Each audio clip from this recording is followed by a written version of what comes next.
Le karma d'Isamaka, partie 5 et fin.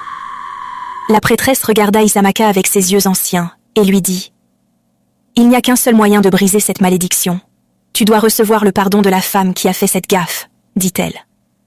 Sans son pardon, ton 15e enfant mourra comme ses aînés. » Isamaka sentit son cœur se serrer. Quelle mère pardonnerait à quelqu'un qui a assassiné son enfant? C'était impossible. Mais elle baissa les yeux vers Noamaka, son 15e bébé s'affaiblissait dans ses bras. Elle n'avait pas le choix. Elle quitta le sanctuaire et courut vers la propriété de son père. Son père était décédé il y a des années, mais sa seconde épouse vivait toujours là-bas. Isamaka fit irruption dans l'enceinte et tomba aux pieds de la femme. Elle a tout avoué. Le visage de la femme s'est figé. Isamaka resta agenouillée devant l'enceinte pendant 3 jours sous la pluie, sous le soleil. Elle ne mangeait pas, ne dormait pas. Elle a supplié, pleuré et imploré, tandis que Noamaka brûlait de fièvre dans le village de son mari.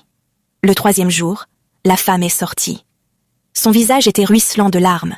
Elle regarda Isamaka, cette femme brisée qui portait le deuil depuis 10 ans. Elle posa sa main sur la tête d'Isamaka. « Je te pardonne, dit-elle. Que votre fille retrouve sa santé.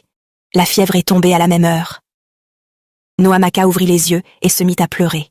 Un cri fort et sain. Elle a survécu. Isamaka est rentrée chez elle, auprès de sa fille.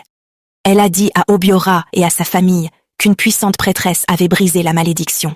Elle ne leur a pas dit toute la vérité. Elle ne pouvait supporter qu'ils sachent ce qu'elle avait fait, ce qu'elle avait provoqué. Noamaka grandit. Elle marchait, courait et jouait. Elle est devenue grande et forte. Mais Isamaka portait ce fardeau de culpabilité comme une pierre dans sa poitrine. Chaque fois qu'elle regardait sa fille vivante, elle pensa aux 14 tombes situées derrière sa propriété. Elle repensait à son petit frère mort de sa main.